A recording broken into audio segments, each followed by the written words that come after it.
I'd rather be a dreamer, I'd rather be free, I'd rather be a leader, I'd rather be a queen, I'd rather be a singer in a trashy cover band.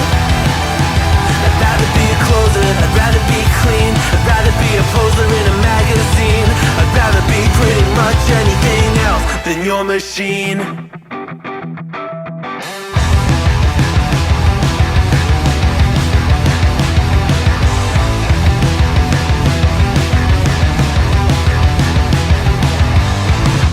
Wasn't always just a single shade, a palette full of gray in reverie. And I can burn it brighter than the sun. I have a golden gun inside of me. Don't box me in, don't, or I'll leave. I'd rather be a dreamer, I'd rather be free, I'd rather be a leader, I'd rather be a queen, I'd rather be a singer in a trashy cover band. I'd rather be a closer, I'd rather be clean, I'd rather be a poser in a magazine, I'd rather be pretty much anything else. And if I fall behind, ignoring all the signs, if I lose the fight, I still rage against the night. Don't box I'd rather be a dreamer, I'd rather be free, I'd rather be a leader, I'd rather be a queen, I'd rather be a singer in a trashy cover band. I'd rather be a closer, I'd rather be clean, I'd rather be a poser in a magazine, I'd rather be pretty much anything else than your machine.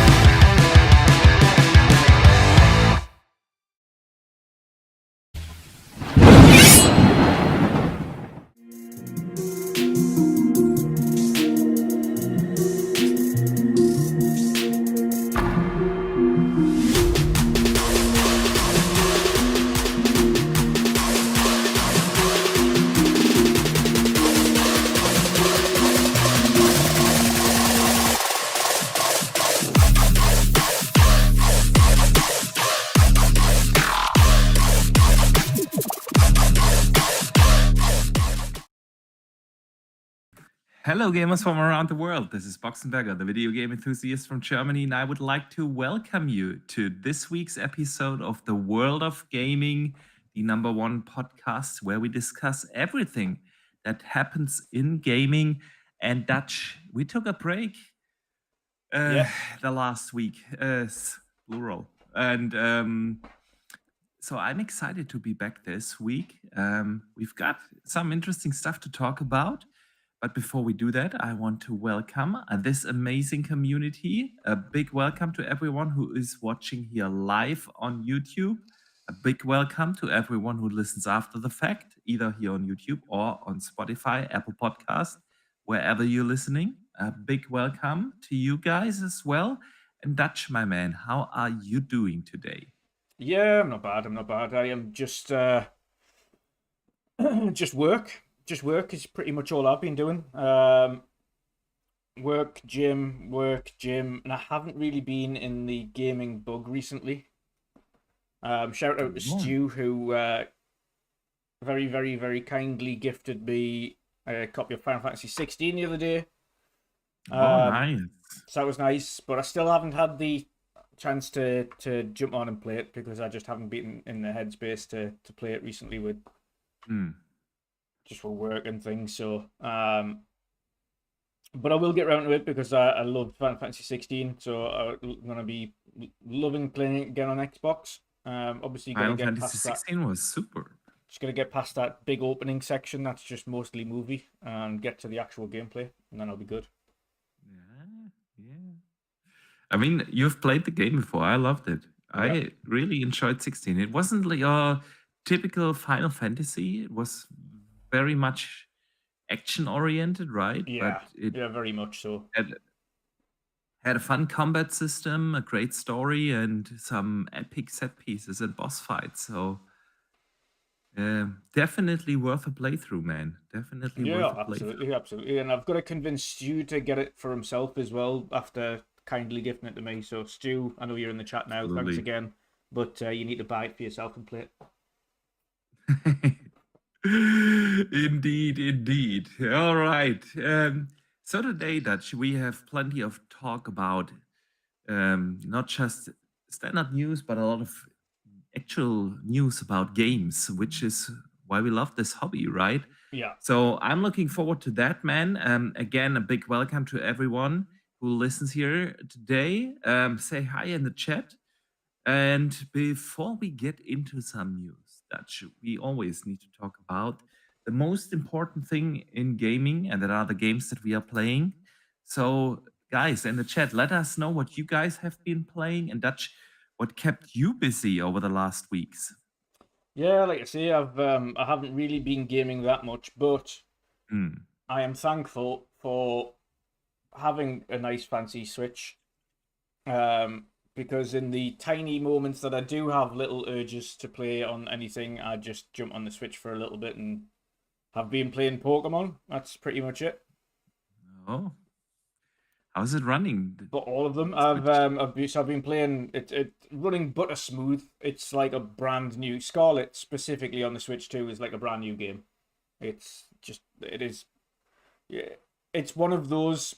Obviously, when we mentioned when Cyberpunk released and Cyberpunk had all the technical issues, and then you compare it to Yeah. the Cyberpunk of now, and everyone says that's how Cyberpunk should have released, and it wouldn't have had Mm, anywhere near the kickback that it did when it launched. absolutely. Same applies to Scarlet. Like on the Switch 2, it runs exactly how it's meant to, but also it's like other aspects of it, like the amount of wild Pokemon on screen, the distance in which they generate, the distance in which they appear, how long they stay on screen for, like all of that is like up a significant amount compared to what it was on the Switch. In certain areas of the map on the Switch, on the regular Switch, it was like really dropping into the like low teens for frame rate, and on this it doesn't even notice it. So this is how Pokemon Scarlet and Violet should have been played. Mm, And I think as well, if it had released like that, it probably would have ranked up there. And you see people have played it now, and I've seen more people talking about it since it went onto the Switch 2 and that version. And they're saying it is an entirely different game, and it would be placed up with one of the best Pokemon games that have released in recent times based on its Switch 2 release. But if we're basing it on its Switch ROM release, it deserves to be ranked lower because it was a technical mess. So, yeah, people are loving it. And if anyone hasn't played great. Scarlet or Violet and have a Switch 2, then now is the time to play it before Z and A comes out. Yeah, man. We can discuss and talk about, performance and stuff not being that important because it's all about the gameplay. It's all about the fun, right? Yeah, But at the end of the day, if a game runs horrible, it kind of breaks the fun. it does That's completely. just a fact. Yeah, yeah. Sweet. So let us see what the community has been playing. Mambo Chess in the chat says, "Hey guys, I'm listening from France whilst holidaying away from the UK. Fantastic, man. I hope you do enjoy your vacation, man." He says he has been playing and completed Dying Light and the DLC, and then he also played the Banishers. And Banishers, man, is fantastic. It's definitely the most underrated game of last year. Nice. Definitely. Such a fantastic game. And he's all been playing that all on his Steam Deck. That's fantastic, dude. Dustin Lambert in the chat says he's got all the 1,000 achievements on Doom: The Dark Ages, Ayuden Chronicles, 100 Heroes, and Dungeons of Hinterberg. Now he's going through RoboCop. Awesome, man. RoboCop. the new add-on just released. I have downloaded it, but I haven't started it yet. But RoboCop was such a fantastic game, man. Nice. I've got Sins playing RoboCop in the chat here. He's saying I've been playing RoboCop since it dropped on Game Pass, and I've been enjoying it quite a bit. And also BT Maverick, he said, have you guys tried Eric Sholm yet? He's 9 hours in. It's an isometric stealth puzzler game with some Plague Tale vibes. Really good. No, I haven't even heard of that game, to be fair, so that sounds awesome, though. I might be mixing it up, but I think it just dropped in Game Pass. Might be. I've never heard of it, so new to me. Sounds interesting, though. H. Julia has been playing Wuchang Fallen Feathers. Another game I've downloaded and not yet started. Nice. But I fully intend to do so. I hear a lot of good things about it, man. Heavy Cloud Gamer has been playing mostly on GeForce Now, and he says it runs flawless here in Norway, and says, so yes, I can say it looks better and runs faster than Xbox Series X or PlayStation 5 Pro. Yeah, man, NVIDIA's GeForce Now has become really the bench in streaming services. And it's fantastic. So I've been playing a lot of Tony Hawk lately, man. Tony Hawk 3 and 4, the remake. Yeah. It's just pure fun. What can I say? I mean, if you don't like Tony Hawk, you're not gonna like this one either. But I have so much nostalgia, and back in the days, I've played hundreds, if not thousands, of hours of Tony Hawk 1 and 2, right? And when a couple of years ago, the remake for Tony Hawk 1 and 2 came out, I also played that very intensively. And back in the days, I played 3, not as excessively. And I'm not sure if I even have played Tony Hawk 4, because when that came out, everyone hated it, right?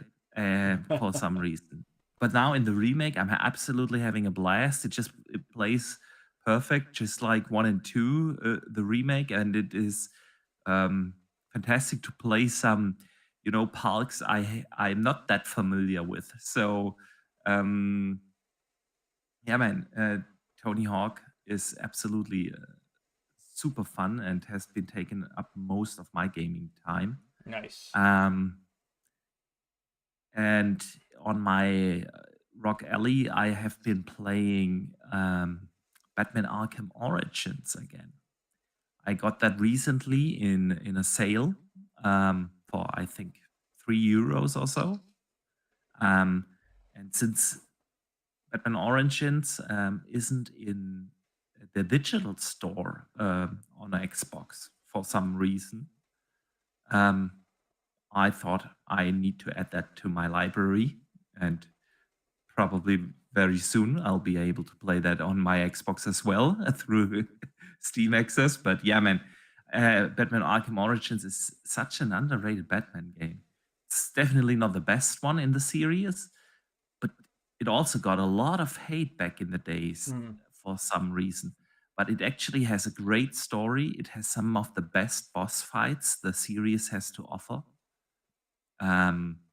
It's just a really, really good game, and it runs fantastic on the Alley, on very high settings, butter smooth. Love it. So yeah, that's what kept me busy these last few days and weeks. Let us see. Did I miss someone in the chat? I think we covered the chat. Did we miss someone on your end, dude? Yeah, I think it's everyone covered on my end as well. Sweet. Dutch, then let's get into some news. Since you have already mentioned the Switch 2 and you're loving it, the Switch 2 made some headlines this week. It took the ground and is the most successful console launch ever in the United States. It sold 1.6 million units in just a month, right? 82% of the Switch 2 owners also bought, of course, Mario Kart World. Super successful console, best launch ever. And that with little to none marketing. Yeah. Right? Very unusual for Nintendo, I would say.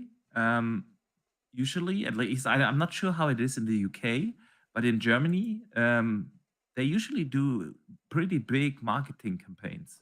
The only thing that Um, I've seen for the Switch, actually, I tell a lie, we haven't seen big marketing campaigns as such, but there is lots of adverts on the TV.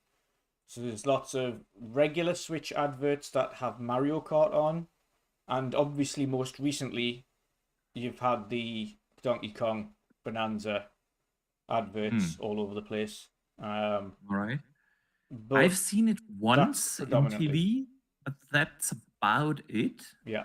I've seen one ad, not for Donkey Kong, but for the Switch, at least that I can remember from the top of my head. Yeah. So it at least to me, sometimes it's a very subjective thing, you know.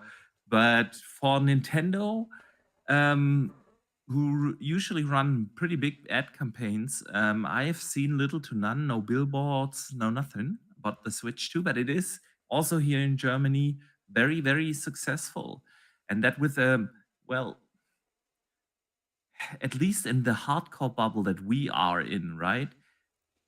Pretty critically received console launch. Everyone was complaining about game prices. Everyone was complaining, oh, it's just a minor upgrade from the original Switch, and it's nothing new. And I think everyone tried to attack the screen as well, and then that faded very quickly. But apparently, it really doesn't hurt Nintendo in any way, shape, or form. Nope. Dustin in the chat says he still can't find the Switch in any store in a 100-mile radius of where he lives. Crazy. I can't say that. I see them all over the place. Yeah, lots. Yeah, there's a lot of them. Yeah. Yeah. There's actually a new bundle. A new bundle was announced as well. Obviously, because they had the Pokemon event the other day. Yeah.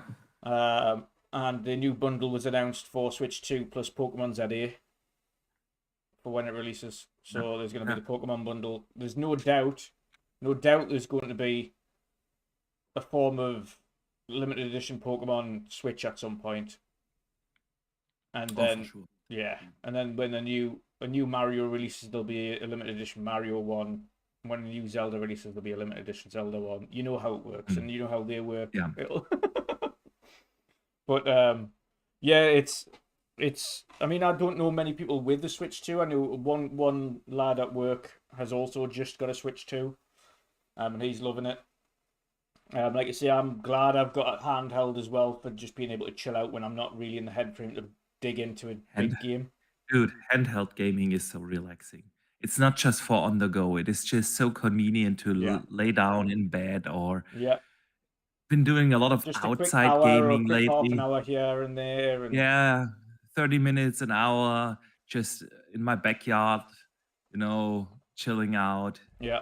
It's handheld gaming is so fantastic.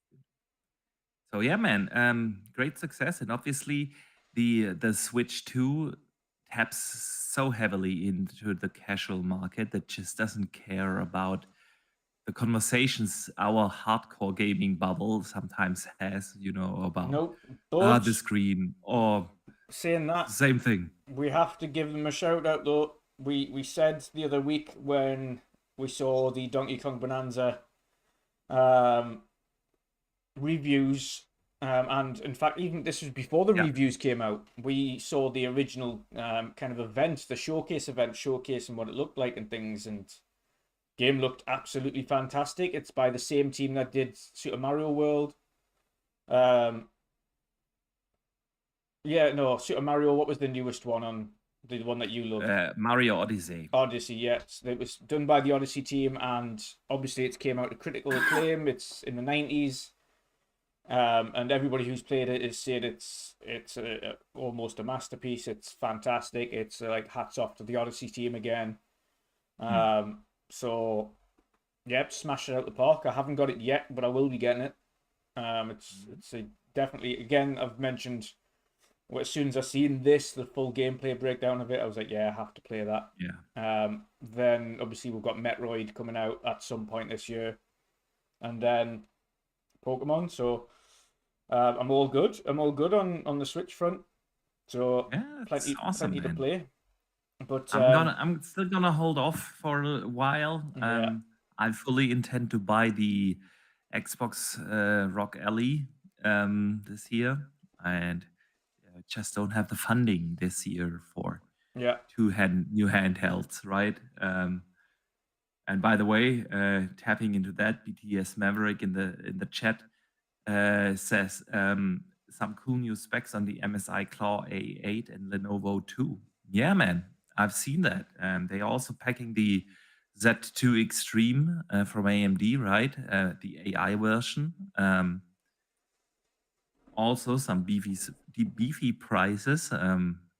Could be a hint where the Rock LEX is going to land, because we Yeah. are still waiting for the official price review there, right? So,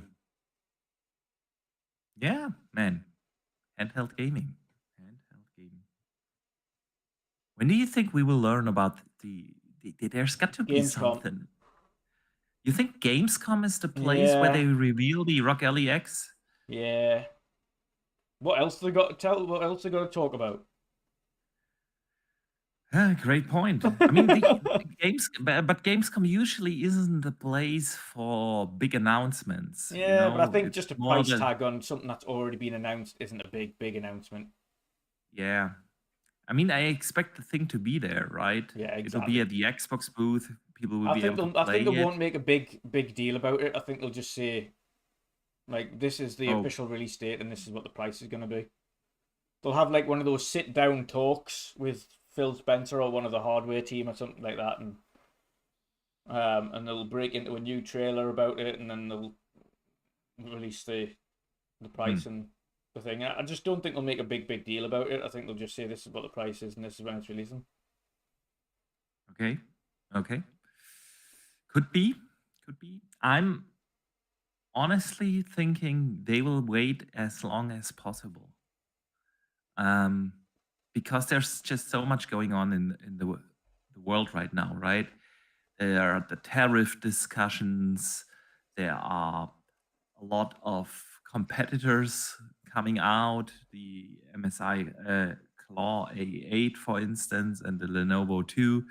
And they'll wait and see whether they land with their price tag, how are they performing. I'm just thinking they're gonna be holding off with the price reveal for a while. It's gonna be September, maybe even October. Nah, I think, especially with something that's as big of a price tag as the way it is, you need to get people prepared early. Because it's not like it's a little price tag. This thing costs like double the cost of a Series X. So you need to be telling people what the price is. So if they are interested in it, they can save or they can put money aside. Because not everybody's got, like, the vast majority of the time, if you tell someone the release price for a console, for instance, they've got at least 2 months heads up. Okay, it's going to release for this month. And then they'll be like, right, great, I can pre-order it. And then at least I can get a couple of months worth to get this money together for like 500 if people who don't have the money for it. But for 800 and people who are interested, that's a lot of money to just jump out in the space of a month. It's only going to be 800. I'm thinking more on like 900 to 1,000. Probably. It could be 900, could still be 800, we'll see. But it's a big price chunk regardless. So I think the bigger the heads up, the better for their sales. Because people will need to start thinking about how to afford that, especially on the build up to Christmas. It's a big chunk of money. It is. It absolutely is. Yeah, let's wait and see. I mean, Gamescom isn't too far off, right? Another month. Yeah. I'll be in Denmark whilst Gamescom is happening. I've been hearing as well. The costs of the hotels have went up again. Yeah, significantly. I heard from one he said ended up paying $250 a night. A night. Yeah. Jesus, we crazy. It's really, really crazy. All right, Dutch. I keep getting emails from them though, trying to entice me to come. Yeah. Same here. But they won't let you in on the press and influencer day anymore, unless you have at least 100,000 subs.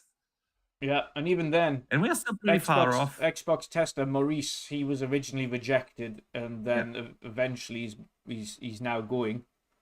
But he was originally rejected for it, even though he's got 100,001 channel, and maybe he's a combination of about 20,000 on a couple of other channels. Yeah. Because obviously he's got Xbox tester, PlayStation tester, Nintendo tester. So he's got like a multitude of channels as well as Xbox tester that are well over 100,000, and they still said no to him originally. Yeah, it became ridiculous with Gamescom. So yeah, I mean, I just think they went the wrong way around, because we remember when we went, the problem that we had when we went into the press/influencer day was that it was full of cosplay people. Yeah, true. And not podcasters, not YouTubers, not people who actually do any form of gaming content, just cosplayers. Yeah, just cosplayers, and a lot of them. Yeah, I would just say no cosplayers. Like, you can apply for a cosplay thing, which is a different day entirely, but you shouldn't. Cosplayers bring no brand awareness. Yeah. To other random things that are being announced. Like, they don't do gameplay tests, they don't do interviews. For cosplayers, it's all about the cosplay. It was just ridiculous, and it was just crammed full of them. And it was like crammed full of cosplayers, like not press. Yeah. True that. Very true. Dutch, let's move on from Gamescom. Let's talk about Battlefield. Yes. The reveal trailer dropped earlier today. Yeah. There will be a multiplayer reveal on July 31st. Yeah. Right? And the release date has also leaked for early October, which is still not confirmed officially, but it's pretty much in line. So what did you think, man, about Battlefield 6 and the reveal?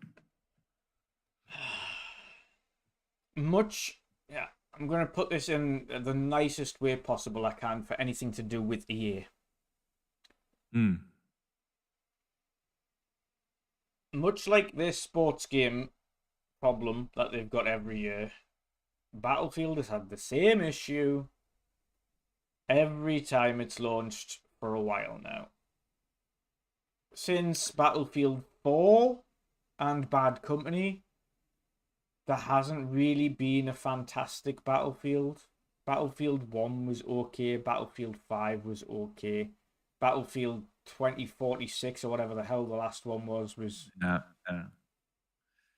didn't live up to expectations. Yeah.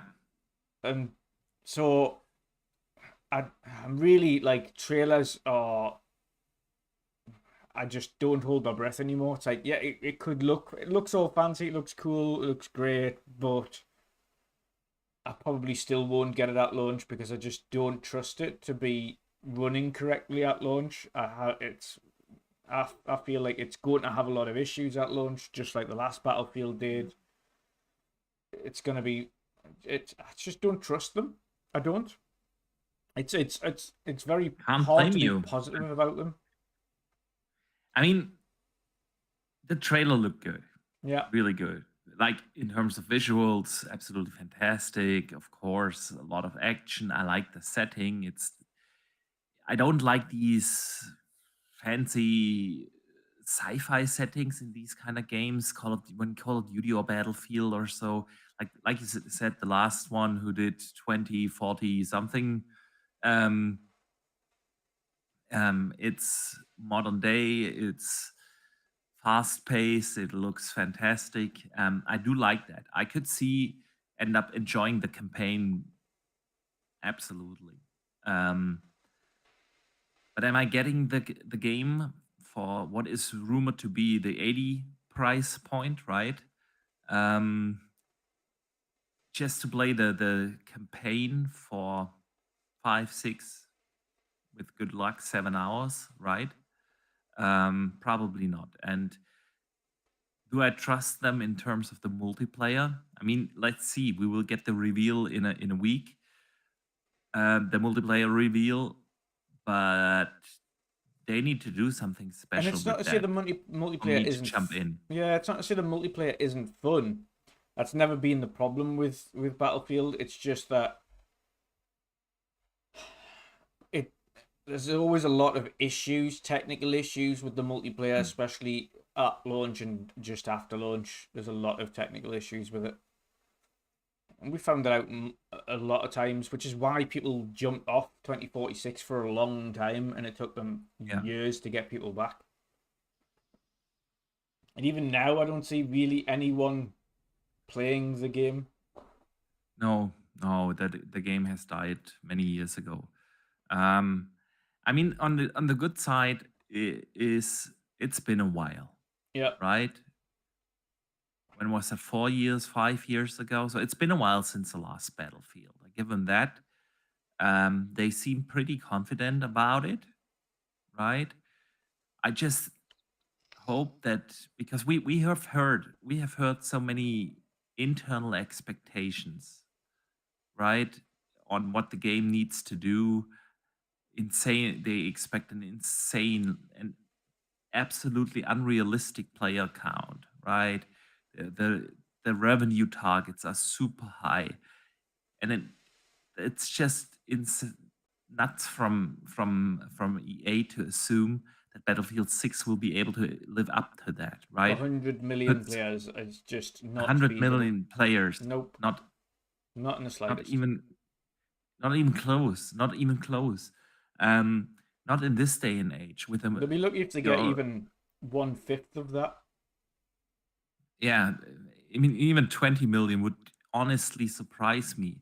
Not because I think the game is going to be bad, but just look at the market environment, right?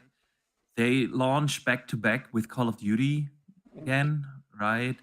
We have all these games as a service titles in the year 2025, and most of them being in the shooter space, right?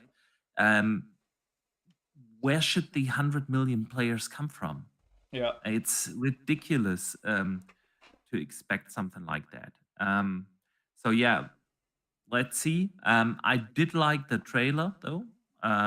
Looked like a fun campaign, but then if you're just going to play it for the campaign with not much interest in the multiplayer, or the multiplayer being broken, am I going to buy it day one full price? Probably not. It's gonna end up 3 to 6 months later in Game Pass through EA anyway, right? So yeah, not really sure about Battlefield 6. But let's wait and see. Maybe the multiplayer will surprise us. It's not to say I won't play it at some point. It's just I refuse to be drawn into these games again. True that. All right, Dutch. By the way, talking of price points. Yes, I was going to jump on that. Outer Worlds 2. Yes. Has Microsoft, in case anyone missed the news, right? Yeah. Earlier this year, Microsoft announced that they are shifting the price tag from $70 to 80 to $80 price point, and Outer Worlds 2 being the first one to receive that €80 price tag. and they dialed back on that, right? Made some statements like, paraphrasing now, this isn't the time and place to do it now. They've heard the feedback and blah, blah, blah. But yeah, so Outer Worlds is back at 70, and all their other first party games for at least this year as well. So Dutch, what are your thoughts on this, man? I think it's probably too little too late for Outer Worlds 2. I think a lot of it's down to the fact that the pre-orders probably weren't doing too great at 80. Probably. But we all said when it was announced at 80 that the original game, no matter what they did to the second game, would never have justified the price tag anyway. The original game wasn't AAA, it was AA. It isn't a full-fledged RPG. Outer Worlds 2 still isn't a full-fledged RPG. Much like Avowed, that wasn't a full-fledged RPG. What would you call it then? It took me at least 40 hours to beat the game. Yeah, but like big RPGs, Witchers, etc. Yeah, big actual RPGs. Yeah, okay. Like Kingdom Come Deliverance, massive game. Witcher, massive. Cyberpunk, massive. Like these games are like 70, 80, 100, 200 hours. Like, and then you've got Avowed and Outer Worlds that are 30, 40 hours. 60 if you're doing everything. Maybe 70 at a push if you're doing everything, and that means like completely maximizing the game for everything it's got. I think I put 70 hours into Avowed and I did pretty much everything. I was missing a couple of little achievements that require you to do a couple of little bits and bobs here throughout the story that I missed. But it wasn't anything too wild. Like I could really go back and do the alternate options, and I would have got the opposite achievements to what I needed.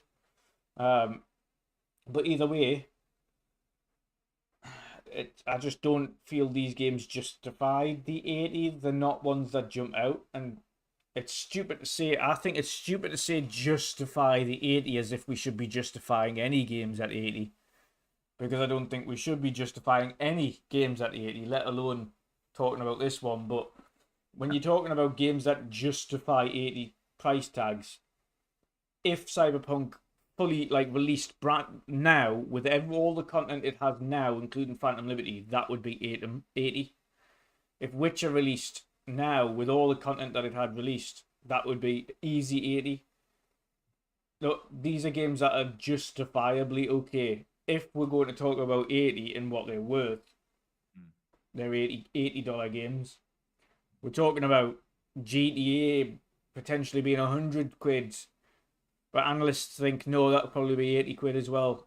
Like GTA, probably justifiably 80. We don't know how good the campaign's going to be. We don't know how good the new online's going to be. So we'll have to wait and see on that. But there's certain games that jump out and you think, for all of the content that they bring and the quality of the content that they bring, that's justifiable. But having played the Outer Worlds 1 all the way through, and I loved it, that I wouldn't even justify like 70 on that for the content it has. It's not that big of a game, and it's like a RPG light. And Outer Worlds 2 added some mechanics, but it's still really an RPG light. Yeah. I get what you're saying. Still don't want to jump on the, that's just a AA game train, because if I look at the quality that Avowed provided, I've played many so-called AAA games that haven't provided the quality. Oh yeah, and there's plenty of AAA games that are horrific. Yeah, so but see, man, the thing is, In Germany, they are still 80 because that has been the normal price tag anyway.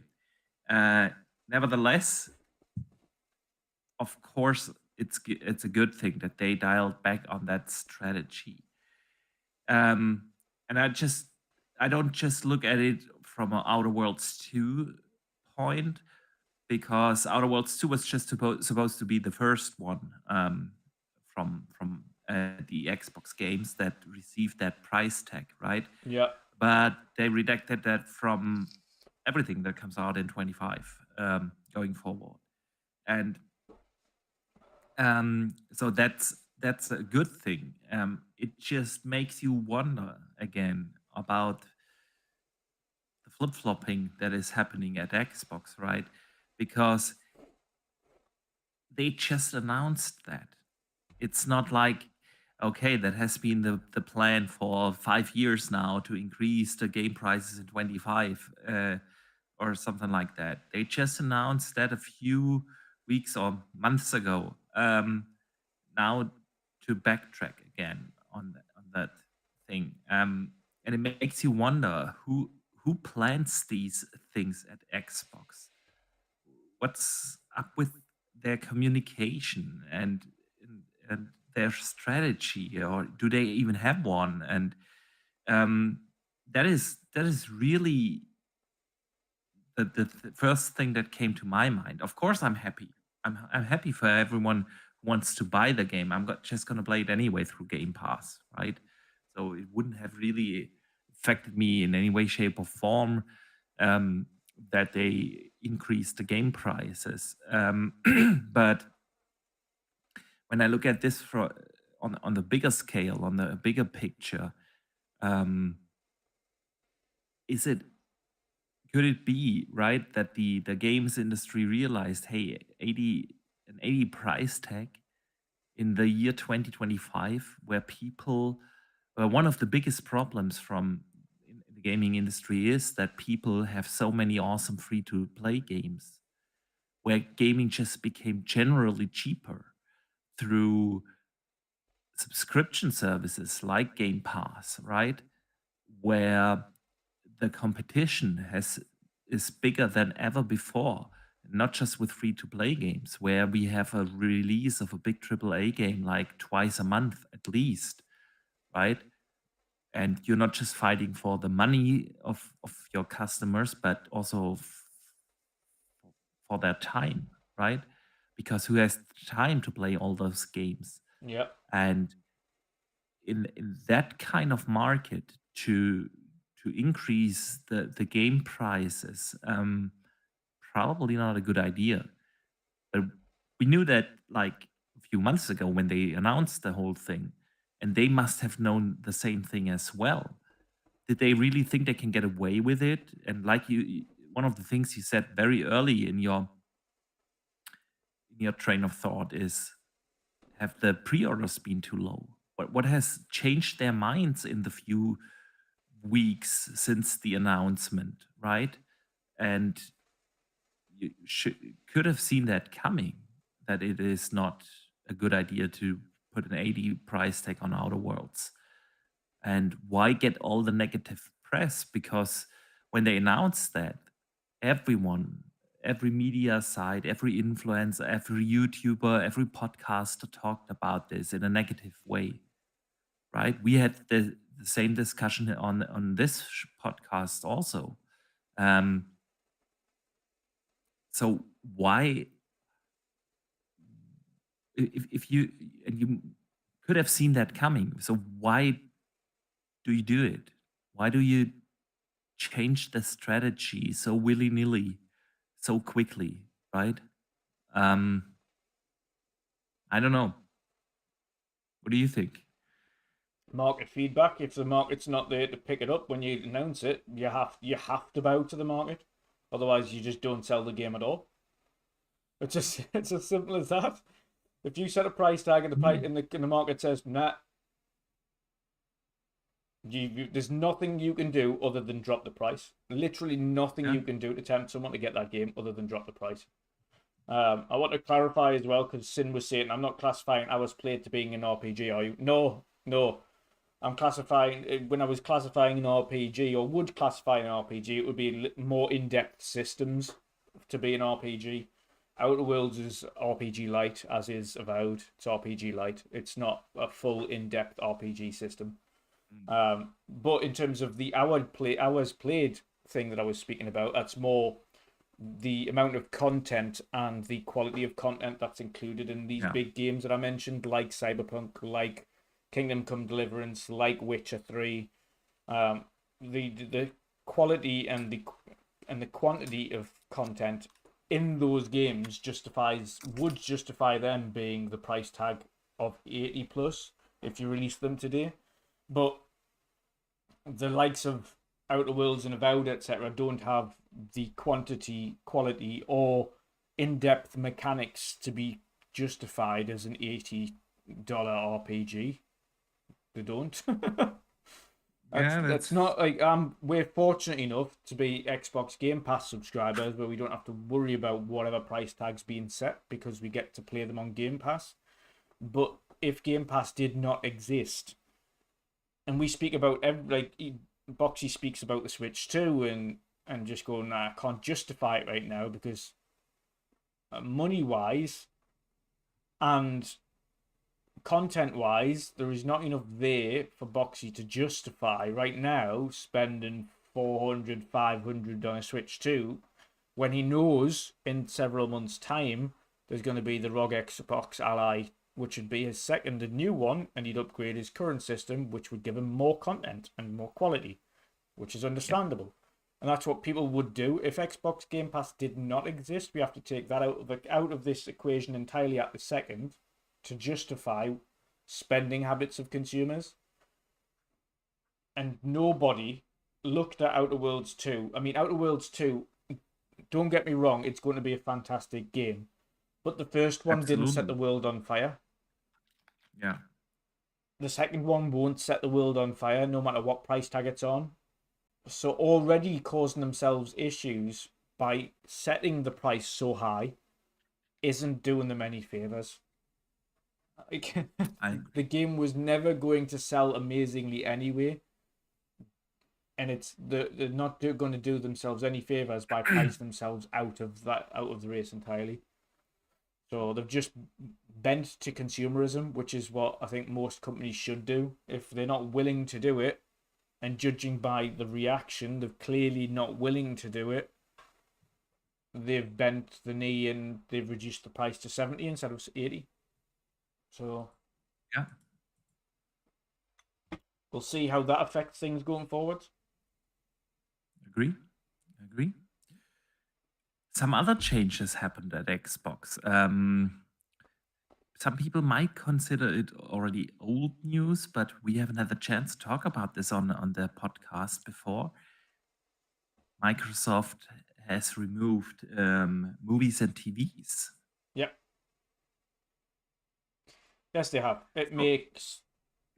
I mean, the one thing they've said, which is the best thing they could do, is essentially they're no longer selling movies or TV shows. You still have access to the ones everything you've already bought, no matter what the catalog is, you can still play.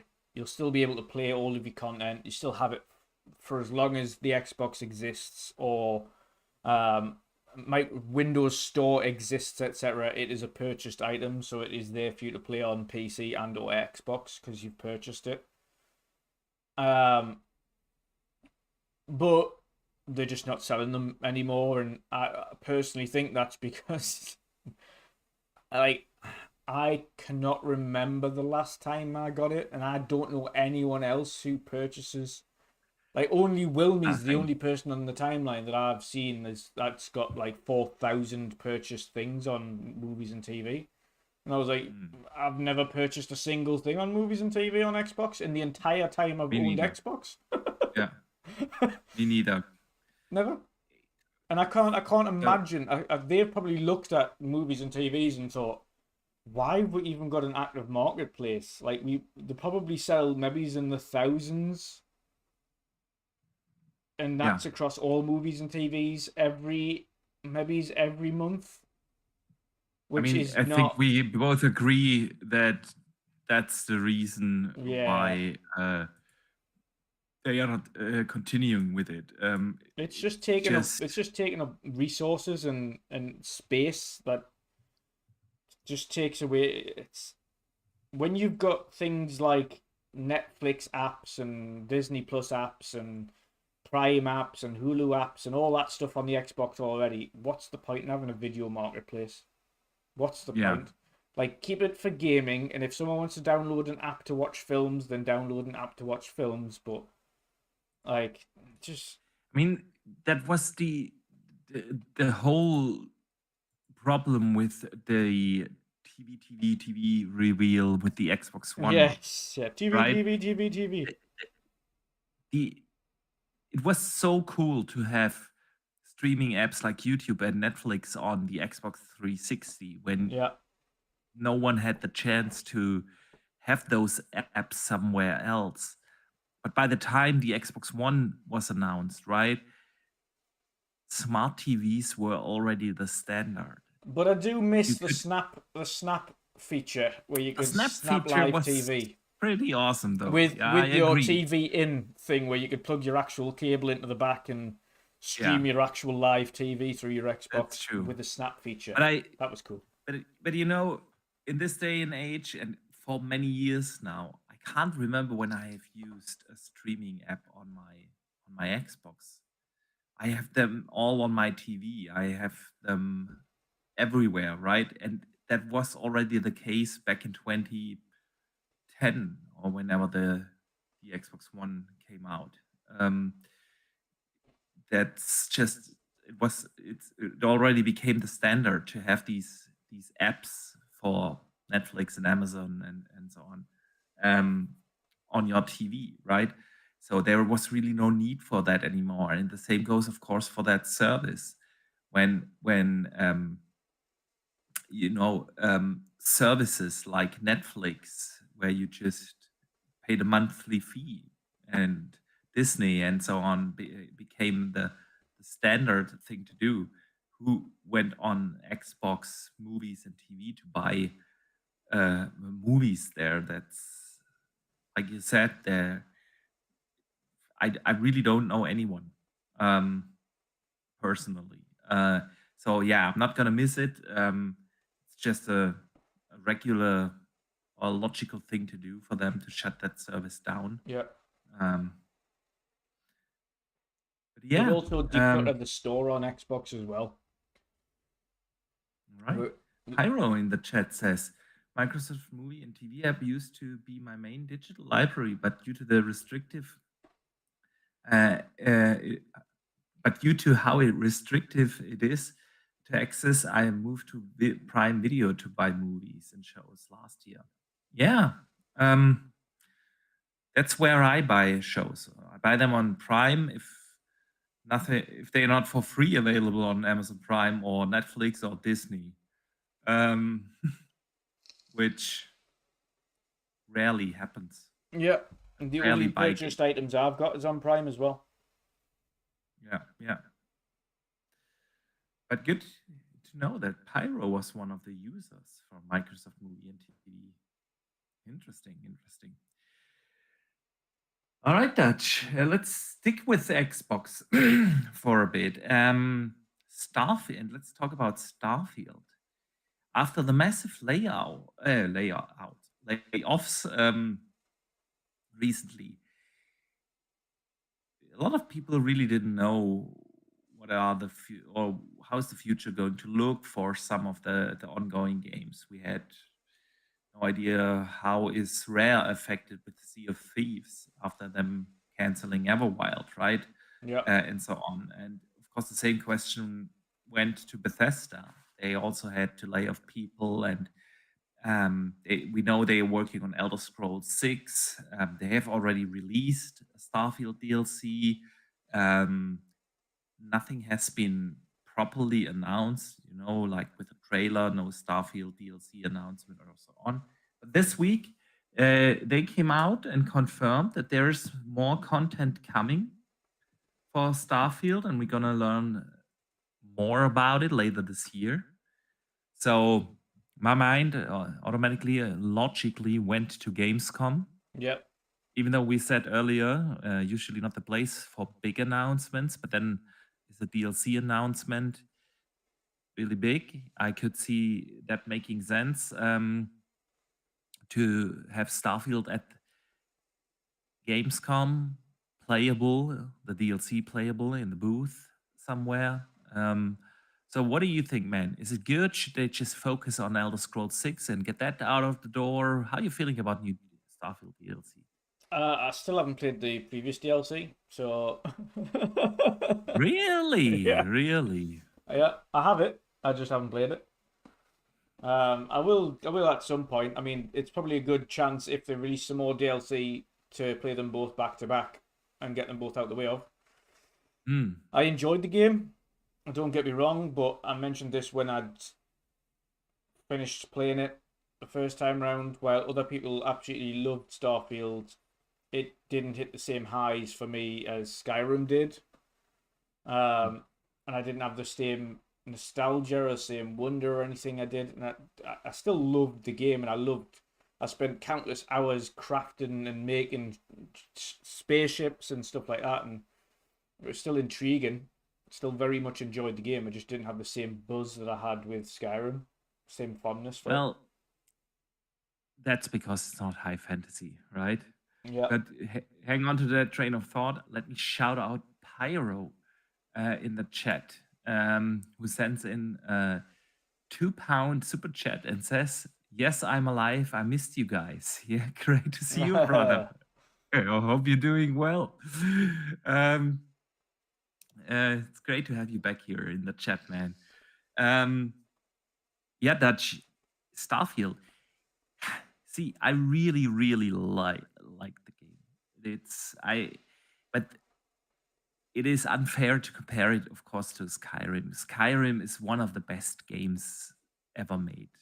It's in my top 5 easily, right? And sometimes it's also like Skyrim came out in a very special time in my life, right? Yeah. And I played so many hours of Skyrim.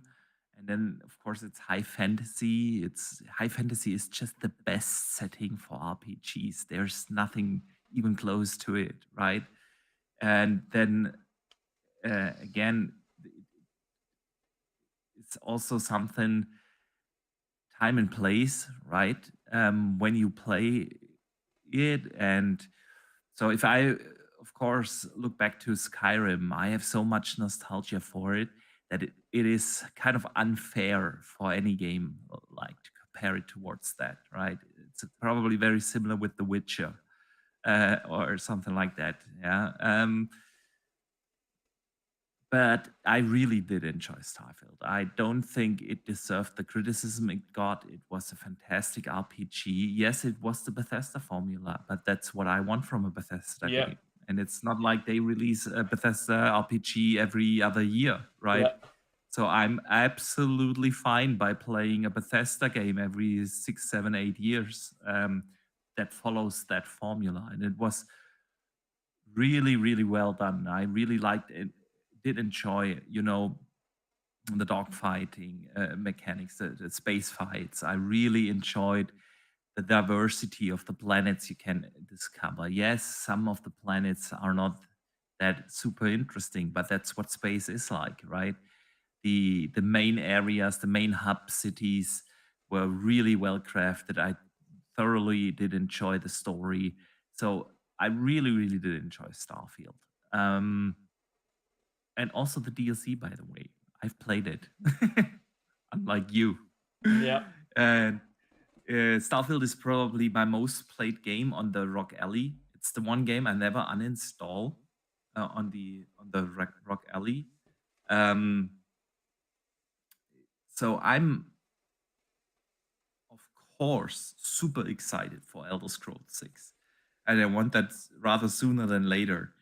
But that doesn't mean that I am not looking forward to a Starfield DLC. Yeah. I was just surprised to hear that they made it sound like it's really actually coming this year, right? and then not to include it in the June showcase. Like, 6 weeks ago, 7 weeks ago, we had the June showcase. Yeah. It wasn't included there, and yet they made it sound like it's still coming this year, right? Yeah. So yeah, I hope they place it properly, because even though right now in July we don't have that many releases, that's going to start with August, right? Mafia is just around the corner. August, we have tons of releases, also DLC coming for Indiana Jones and other games, right? And then September, October, November is going to be super busy. And I don't think it's a good idea to place a DLC for Starfield right in there. If you want to release it this year, then really release it close to Christmas, maybe. But yeah, we shall see. What do you think? It's still coming this year, or? Probably, and it'll probably drop in the middle of everything because Xbox love to do that. Yeah, they kind of do, right? Self-sabotaging themselves. They like standing on rakes. Indeed, they do. Yeah, indeed they do. All right. So yeah, now that we talk about it, I kind of want it even more, man. I would be in the mood for some Starfield right now. I would be in the mood Go for back that. and play it again. Go and start a new game. Yeah. See, can we spoil a little? I'm not trying to spoil too much. So if you haven't played Starfield and intend to do that, you might want to skip the next minute or so.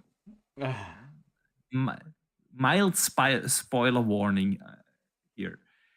But when you finish Starfield, I thought this was one of the best endings in a game and the best way I've ever seen in a game to introduce New Game Plus. Yeah. I've not seen, you cannot name one game that did the introduction to a New Game Plus in such a fantastic way. But the thing is, it really isn't New Game Plus like you are used to it in other games. Yeah. Because you lose everything. You lose everything and you start over from scratch. So I did that.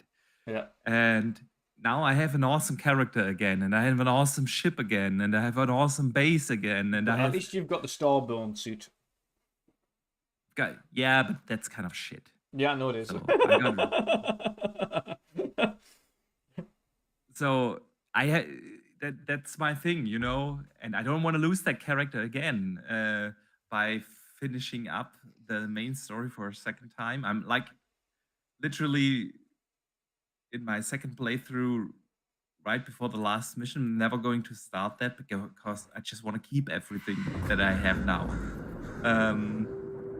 Shout out to Pyro, who's also popped a £2 super chat in mine. Hey Dutch, popped in to hit like button and support. Thank you, Pyro, much appreciated. Obviously, I'll rate podcasts these days. Yeah. Appreciate that. I do need to get back to. I honestly do need to get back to streaming at some point. I'm just. Yeah, you when do. work calms down, then I'll get back to doing some game streams and enjoy gaming. But I just haven't had the opportunity to. So. Yeah. Yes. That's real life, dude. Yeah. I mean, you know that, but our listeners don't know that. Same here. Pretty busy lately with work. But man, 3 more weeks and then I'm off for my summer vacation. I can't wait.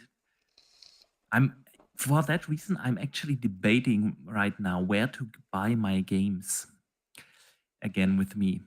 Because yeah, I know Xbox is teasing us with this, play your games wherever you want, but it's still bullshit, you know? Yeah, it is, yeah, Mafia complete comes bullshit. out. Mafia comes out. I want to play Mafia. So where do I buy it? Do I buy it on my Xbox? But then when I go on vacation, I can't take it with me Buy it on on the Steam. Rock Alley. If I buy it on Steam, I can't play it on my Xbox when I'm at home. But you can play it on your ROG Alley. Yeah, but do I want to play the entire game on my Alley? You can just dock. When I'm Have at you not home, I got want the to play alley? on the big. Have you not got the dock for the Alley? I have, of course. who doesn't own a dock? They are like $10. Well, there you go. Just dock it to the TV, Xbox controller, bosh. Yeah, but then I need to play it on low settings on the big screen.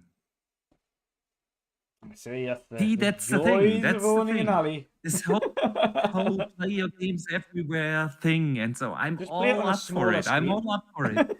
It's just not the reality at the moment. It's just Game Pass games that do support that. Yeah. It's nothing else. And so, but anyway, yeah. Where do I buy these games from in August? Get them on. It depends. Is Mafia Play Anywhere? No. No. Maybe wait then. If that would be the case, I wouldn't need to debate it, right? Maybe just wait to see what the Xbox ROG Ally is doing before deciding on what you do with Mafia. But I'm going on vacation in the middle of August. So I'm leaving for Denmark on August 18th. So I need to bring my Ellie with me for the 2.5 weeks. Do you have to have a Mafia for that vacation, or can it be another game? It could be another game. Maybe just look at other Play Anywhere titles for that period. Yeah. And then decide on Mafia once Xbox know what they're doing with the handheld. And the good Play Anywhere games that I haven't played yet are yet to come out in September then. That's the thing. You see? New Witcher playthrough it is. I've bought Max Payne 3 for like $2 on Steam lately. Maybe I'm going to replay that. I haven't played Max Payne in a while. Final Fantasy 16's Play Anywhere. Is it? Yeah. But then I have played that already. But you haven't played it on Xbox. It's the same game. You haven't played it on Xbox. Doesn't matter where I haven't played play it on it. Xbox. You haven't got those achievements. Come on. I don't care for achievements, and you know Liar. that. I You live for absolutely. achievements. Yeah.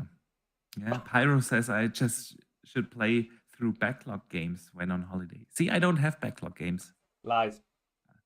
No. Lies. I think I firmly believe that everyone is lying to themselves when they claim to have backlog games. You have definitely bought games in sales that you've yet to play. No. You just refuse to say that No. You haven't played every game you've ever owned. I guarantee it. I have. No. I have. No.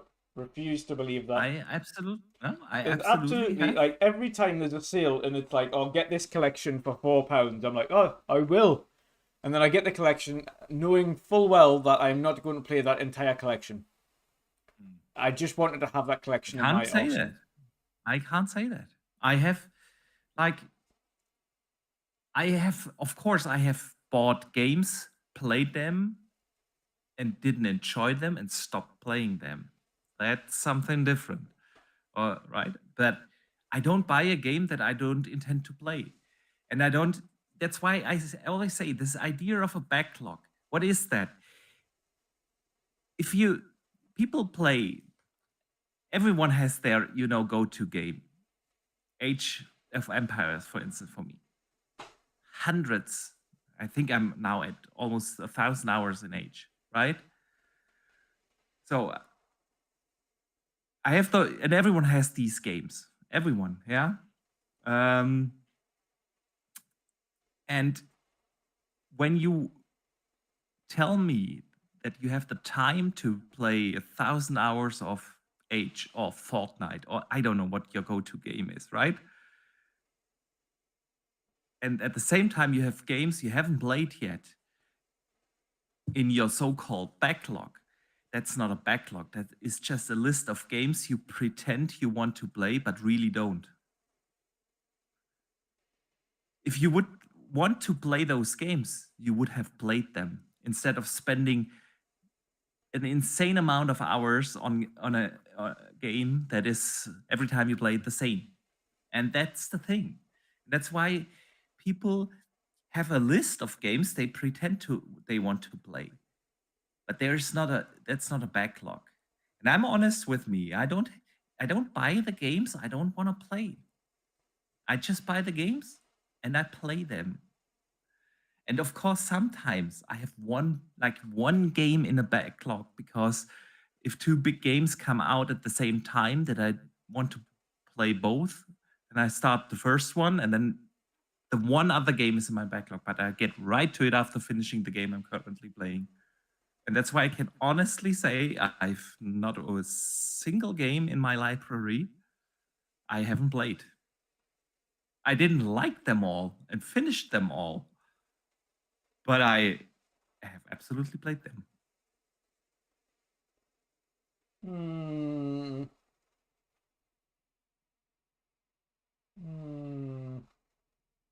Absolutely, Dutch. Absolutely. Yeah, you can wipe that smirk off your face. It's true. It is very true. I don't Boxy's chat. I Do we don't buy. believe that? Do we believe he hasn't got a backlog? I think he does. He's just pretending he doesn't. No, He just I thinks really don't. If I don't say it, it's not there. See, I have like one game in my backlog right now. I just So earlier you do today have a backlog. I have bought RoboCop, the add-on. You could call that my backlog, but I'm going to finish start that either tonight or tomorrow. That's the one game, but that's about it.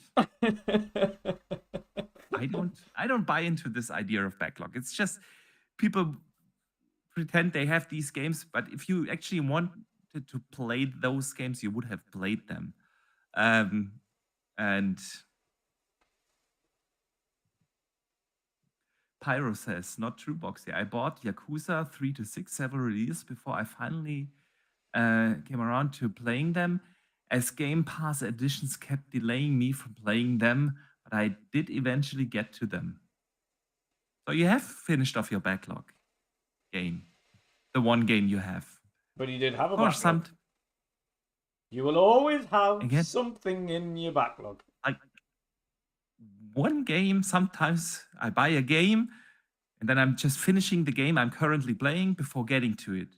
That's my entire backlog. And that's it. True. True story. Dutch. Let's move on from the backlog discussion. You can browse through my library. I will unveil Boxy's secret backlog one of these days. You can browse through my library, dude. You will not find a single game I haven't played.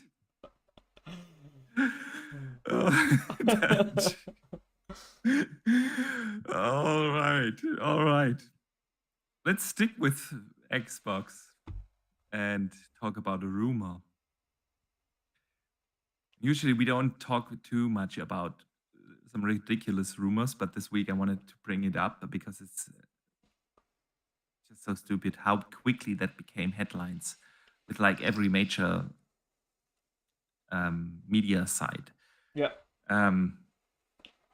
Fable is apparently going to get delayed again out of 26. So the funny thing is this is on Xbox era, but it was a comment by Nick saying he's heard it's getting delayed out of 26 to 27, and then John said, "That's funny because I've heard the opposite." So, but they didn't include that. They just included what Nick said. So it's just both of those saying they've heard different things from different sources. So there's no real change to anything right now. It's just rumor. But of course, as you know, with headlines, they just take the one that disparages the particular platform. Yeah.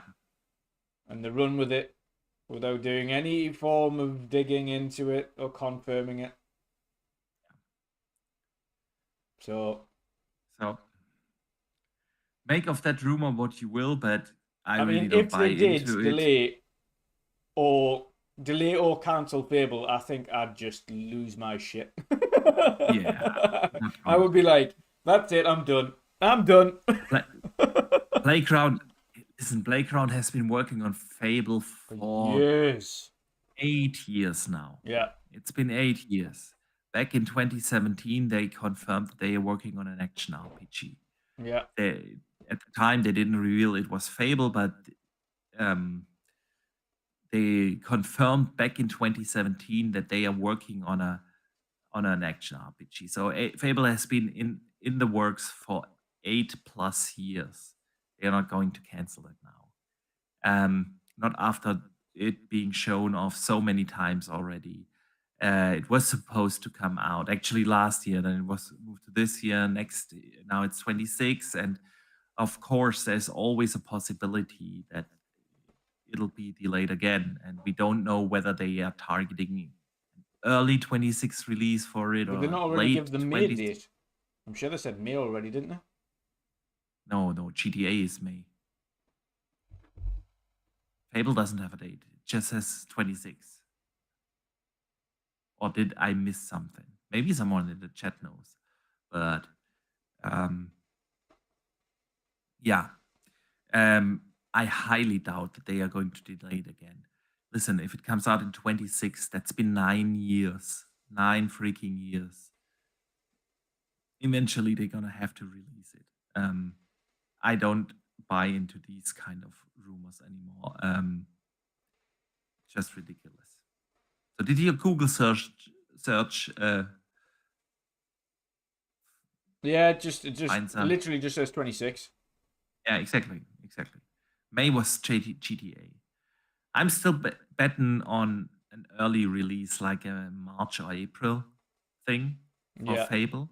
Honestly, I think we'll get a full-fledged reveal in the developer direct in January, right? And then it'll be out 2-3 months later. It'll have a little distance towards GTA, though. I don't think they want to get close to that, but yeah, Fable, I doubt that they are going to move that again. It already had too many delays. I would All hope right. so. I would hope so. I think they'd shoot themselves in the foot if they delayed one of the biggest games they've got again. Yeah, absolutely.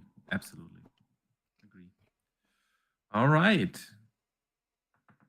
Let's talk about No Rest for the Wicked for a moment. The developers of Ori, Moon Studios, explained this week why the game No Rest for the Wicked might skip Xbox. Simply because for the market situation, right? I think it's been slightly misconstrued. The way I took it is they're thinking of releasing only on PlayStation and Switch at the moment because Microsoft are looking at this platform going forward that may have Steam/Xbox, in which case why release it on Xbox if there's already a Steam version available that they can just play on the system? That is an interesting train of thought. It didn't come to my mind. Because he it was said more we want like to see what Xbox is planning to do in that comment train. I mean, we know that the studio is in financial trouble, right? Yeah. And porting a game to a platform costs a lot of money, and it's really not necessary because Xbox players could be playing that in a year or so on the console anyway through Steam. Yeah. Why invest the money now into porting it over to a native Xbox version? It's a very interesting train of thought. For me, it was more like the thing. Okay, Xbox just doesn't have the market share like PlayStation does, and we can only afford it for now to port it over. Yeah, that's the way it originally comes across. But if on his on the full kind of blurb about what the studio owner says, Thomas Mailer or whatever his name is, he said he's going to have a conversation with Xbox to see what their plans are, which tells me it's more about plans for the platform. And I think he's kind of more referring to the whole Steam Xbox scenario. If that is the case, like you mentioned, why would you waste money porting to specifically Xbox if the game's going to be available on Xbox via Steam? Let me put on some No Rest for the Wicked gameplay, since we are talking about it. Yeah, I mean, it would kind of make sense. Of course, Honestly, for now that you Xbox-specific say... players who love to achievement hunt, that would be a thing you're not going to get. But for a studio, for him, it makes a lot of sense. Why would I look at, especially when Xbox is saying, oh, you, or at least hinting at the fact that you'll be able to play Steam on Xbox. Why would you, because ports aren't quick, why would you start working on a port where Xbox might release a new platform next year, or even the tail end of next year, going into the year after, that has the ability to play Steam? Absolutely. Honestly, it's a very interesting train of thought. I haven't thought about that yet, but now that you're saying it, I could actually see that idea being picked up by more studios, because of course, if you make Steam games available on Xbox, why would you even do a port? Then on the other hand, I think at the same time, there is really no Xbox OS anymore in the next console. It's going to be Windows anyway. So that's the whole idea, right? To unify that ecosystem of PC and console with the same operating system, Windows. Yes, with the new Xbox overlay thing. But at its core, it's Windows, and developers will never ever have to do a dedicated console port for Xbox anymore. Every developer is just going to run the PC version on the console, right? It could be indeed the case that's the idea behind it. I mean, the whole conversation around No Rest for the Wicked is going into a direction that I don't like anyway, because honestly, I bought the game in early access. You can see some gameplay right now, running right now. And I was actually pretty disappointed in the early access version. Not because I didn't like the game, but there was so little content in the early access. And it's been in early access now for, I want to say, 1.5 years or so. And they've honestly not added any meaningful content. They've added some end game stuff like a pit and stuff like that, but they've only added from the story like Act 1, right? Or better said, the prologue. and when the story became interesting, they've never continued to add like actual story content to that. Then the whole discussion about the studio more or less begging for people to buy it, but they haven't. Like a few months ago, Thomas Mahler, the CEO, came out and was like, please buy our games, our game. And I don't like that. If you want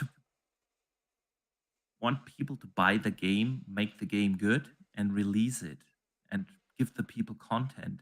But after more than a year in early access, not having any additional meaningful content is just not good. And it honestly burned me from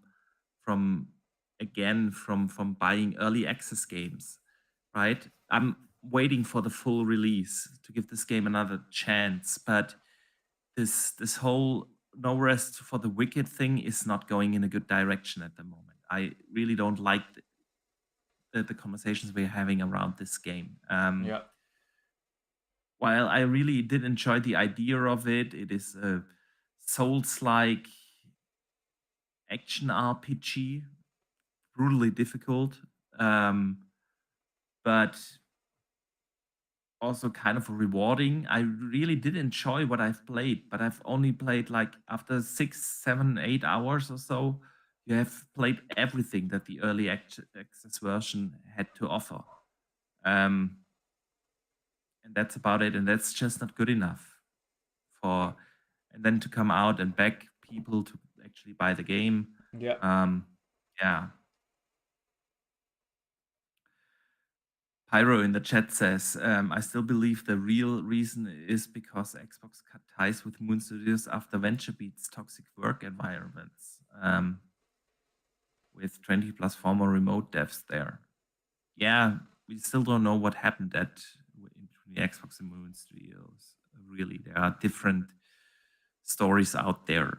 But putting that aside, right? I think if developers want us to buy games, make the game good, and release it, not do this bullshit early access thing.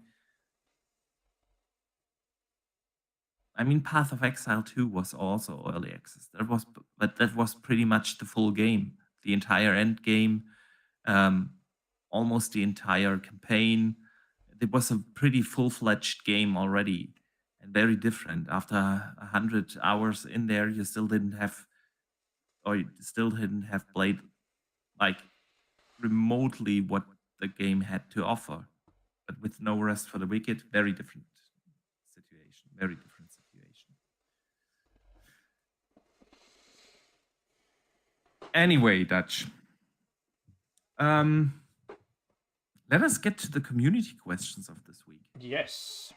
We have plenty of them this week.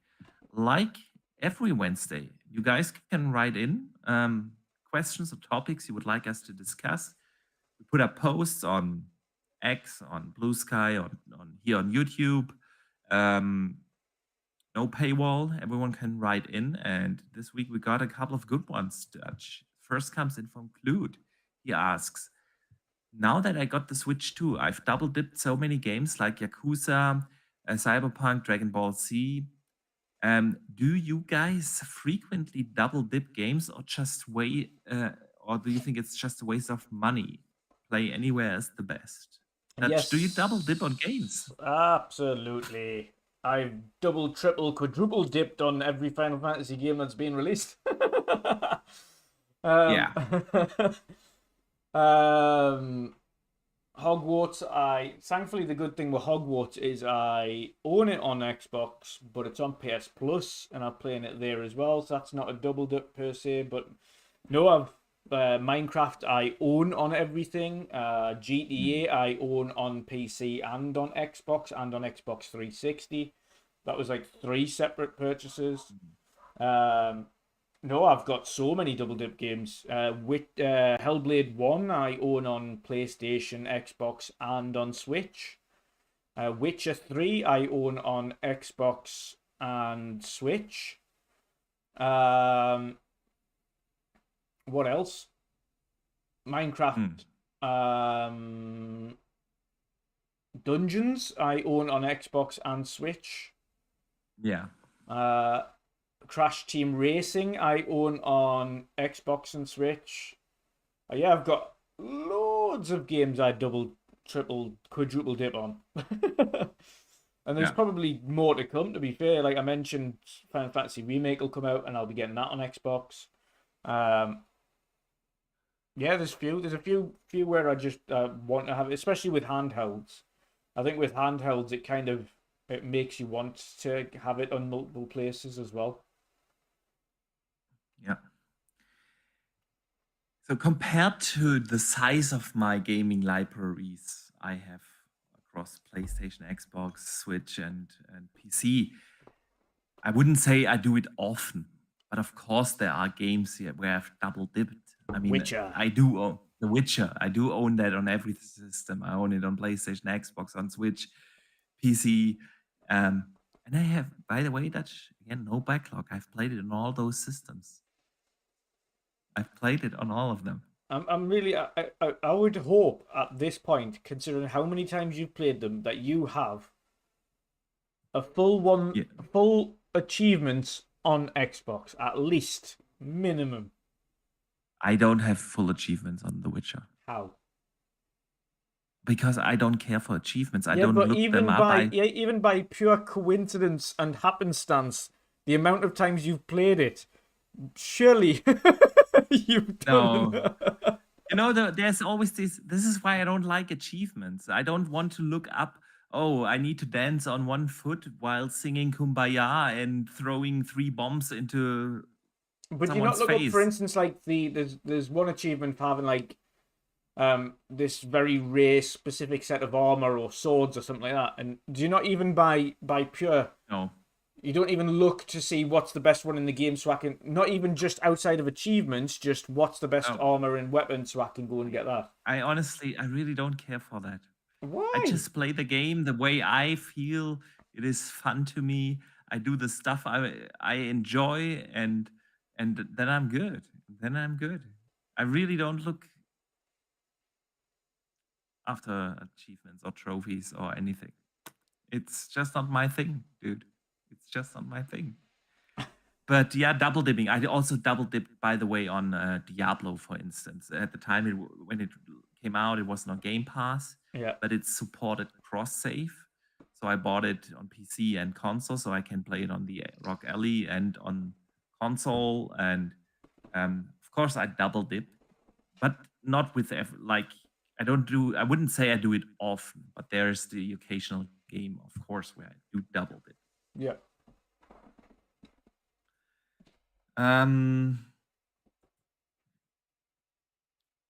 Mambo Jazz writes in, if you both play games whilst on your summer holidays, what has been your most memorable holiday completion ever? For me, no, I do not. I do play games on my vacation, and I used to play games on my vacation, summer vacation, when not having a Rock Alley many years ago, when I'm at home, of course, when I'm somewhere on the beach, not playing games, obviously. But I do remember one game. It's funny because we talked about this game earlier. It is a Batman Origins, Arkham Origins. I played that during a summer break, a summer vacation, which is kind of weird because it's this like Christmas setting. The game plays literally on December 23rd, and it's like snowy landscape and everything, you know. It's really not a game you would like think about playing while sun is shining outside, but I did play that, and that stuck in my memory to be a summer game for me. Yeah, like I occasionally, so the only time I'll ever play games on holiday is on the flight there and on the flight back. But whilst I'm on holiday, I literally don't touch anything. I'm too busy exploring and whatnot. I used to bring my before I had the Rock Alley. The Switch was my handheld. I also don't have kids, so I don't have to escape anybody. No, it's not like I'm sitting on the beach playing games, but you know, usually on occasion. Especially now with the kids, you know, when they are sleeping in the evening, I'm sitting there and I'm not a big like book guy or something. I just enjoy playing games, dude. That's my I don't watch a lot of TV or something, so that's why I do play games on my vacation. Archie Sergeant Sentinel writes in and says, Microsoft recently reversed course on the price taking of Outer Worlds 2. His question is the 80 price point acceptable for AAA games in 25, or is that price point for next gen? I don't think it's, I mean, we talked about this earlier, but I don't think it's a good price tag in 25, and it's also not a good price tag for next gen. I don't think that games should cost that much. Nope. And besides my egotistical way of thinking about not wanting to pay as much for games, I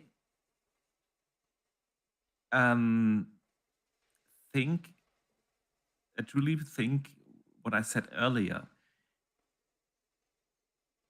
Competition in gaming has never been higher as it is in this day and age. And it's only getting more competitional in 26, 27, 28. Yeah. With tons of free-to-play games, games as a service titles, and tons of AAA releases. I mean, Dutch, you're an old guy like me. When I look back at gaming 30 years ago, 20 years ago, we had like 3, 4 AAA games coming out a year. Yeah. And that's about it. We are so spoiled in a year 25 and 26, where we have like 2, 3 major AAA games coming out every month. Yeah. And when there is a month like this month where it's not been like we didn't have a major AAA release in July this year, it already feels like kind of, oh, I'm waiting for something new. You know what I mean? Yeah. We are so spoiled, but the harsh reality is there are more games than people can play coming out every month. And increasing the price tag is not going to help your game, because people will just say, okay, come on, Mafia is going to be $50. I'm just going to play that instead of a Outer Worlds 2 for $80. That's just the harsh reality. Yeah. So no, I don't think the 80 price tag is good in this year or in any other year or next gen. Yeah, I agree. All right. Then let's answer the question of the big bridge. He says, hey there, Boxy. Yeah, you know what's coming with his questions. He says, hey there, Boxy and Dutch.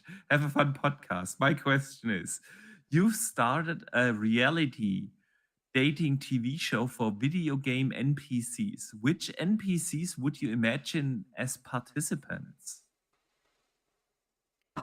I have no idea. I was looking at that question. It was like a reality dating TV. I have absolutely no idea. I have no idea. Throw Senua in there just for being absolutely mental. Do you really want to date Senua, man? That's it. That's the whole point of a reality TV show, isn't it? You just have to throw in the spanner in the works. Yeah, that's very true. Let's think about this. I mean, Triss from The Witcher comes up. I need to name someone from The Witcher. Yeah, I mean, all of the girls from The Witcher. Just go for it. I mean, yeah, Yennefer's fine too, right? Yeah, Yennefer, Triss, Senua. What about Aloy? What's her name from Cyberpunk? I'm blanking on the name.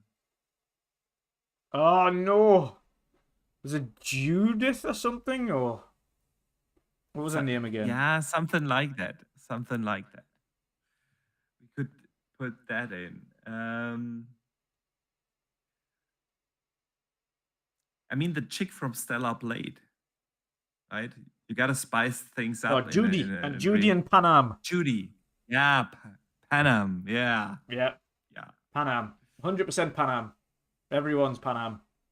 Absolutely. Absolutely Team Panam. Yeah, and if you're gonna go males, then you have to have Geralt. You have who else we're gonna have? We need to have like masculine males then.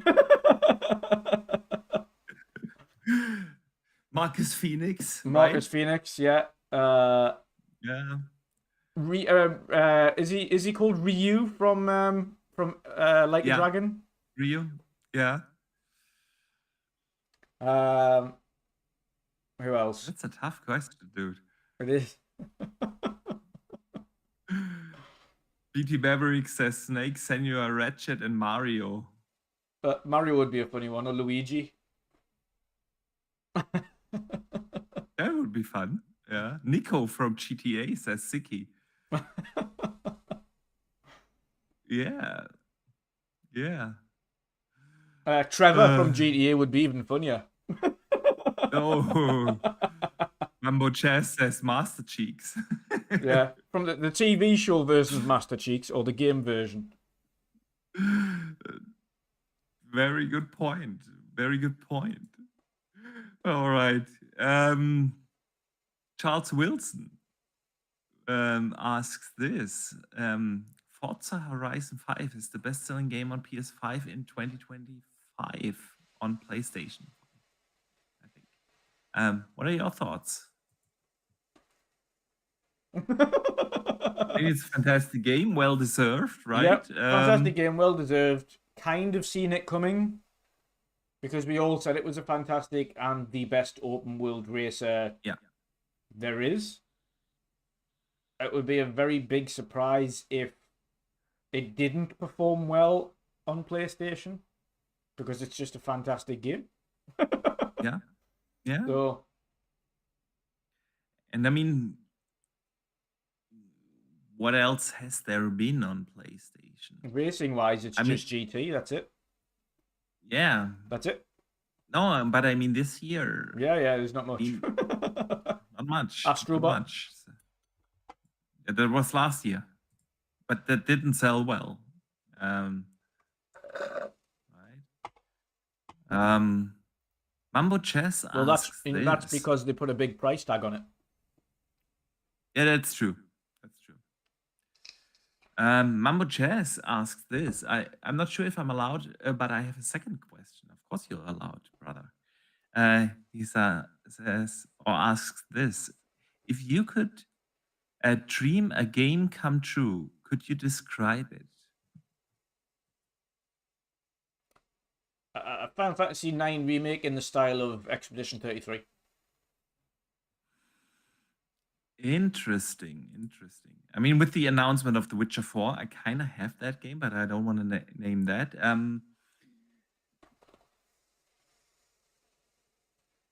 Or Golden I'm Sun. I'm still wondering why we haven't got two kind of IPs in a proper game. Like Game of Thrones, an RPG, massive Skyrim-esque, like massive open world RPG in the world of Game of Thrones. I mean, we had these Game of Thrones games, but nothing in the AAA space. It was mobile games. It was indie style AA games on Steam or something, but we never got a proper big Game of Thrones game. And I would love to have like a proper open world action RPG in that world. And the second is, why didn't we get any Mandalorian games, man? Because they keep getting cancelled. That is also very true. But I would love that, man. Yep. That is such a great side storyline in the Star Wars universe, right? Where you could either go like the road of Uncharted-like thing in Mandalorian. You could do open world. You could do so many things in Mandalorian, right? That is something I would really like to play someday. All right, Dutch. And with that, we already come to an end of this week's episode of the World of Gaming, man. We are. One last comment here from Pyro. He says he wants an Xbox IP kart racer. Yep. Yeah, would also be very good. But anyway, we want to come to an end of this week's podcast. Dutch, I want to say a big thank you to our awesome community. Yeah. It's always great to see you guys talking with us about what is happening in gaming, about games, about the industry. So we super appreciate you guys. Big shout out to the channel members that do support us here. Big thank you for the super chat that came in. I also want to say a big thank you to our listeners on Spotify or Apple Podcast or any other podcast service you are listening to. We super appreciate Guide as well. Dutch, and before we let everyone out of here, tell everyone where they can find you and what you've coming up, man. Yeah, I haven't really got much coming up, to be fair. But you can find me everywhere at WandrinDutch. At some point, I will start streaming again when I get my head back into the game. So, yeah, keep an eye on the channel, of course. The Midweek Mix-Up podcast, as you can see right here, is still going for now, but we are going to come to an end at episode 200. Yes, it's going to take a while to get there because of how frequent we're doing podcasts at the moment, but that is the ultimate idea, to wind down on the podcasts, just on midweek, not on World of Gaming. We'll continue doing that. But I will continue, even when the podcast's gone, to do other things. I still do like a live reaction to showcases when they come around. I'll still do gameplay streams, and I'll still do maybe the occasional regular podcast where we might discuss films and music and whatnot. You never know over the time, but there'll be some random bits and bobs on the channel, and of course when I do hiking videos as well. But yeah, just keep an eye on it. Like I say, it's a little bit quiet and things at the moment, but in the future it'll be a little bit different. Sweet. All right, guys. So, of course, we fully intend to be back next Thursday. We've got the weekend coming up. Gonna play some games. Hope you guys enjoy your time as well. There's plenty of stuff to play out there, so I do hope that you enjoy those games. And yeah, let's see you guys latest next week. Until then, don't forget to game on.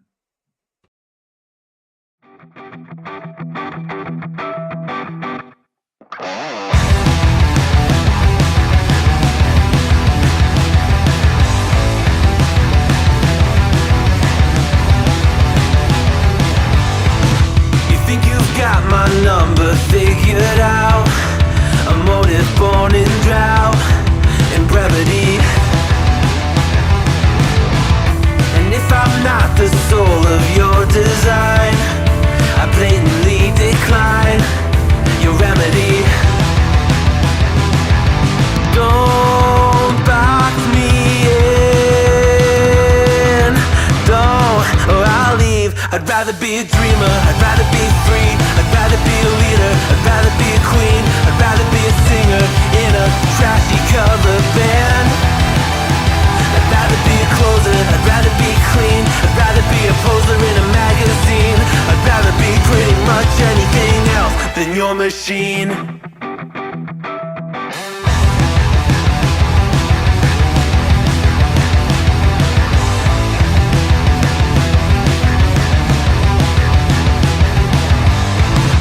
Wasn't always just a single shade, a palette full of gray in reverie. And I can burn it brighter than the sun. I have a golden gun inside of me. Don't box me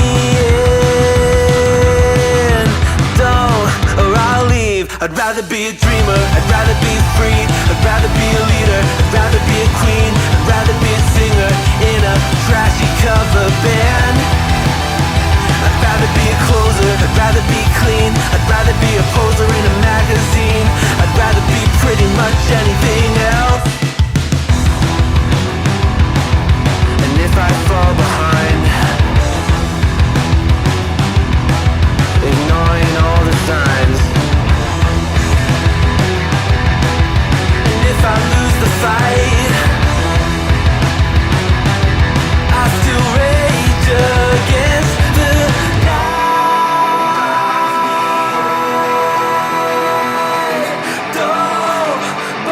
I'd rather be a dreamer,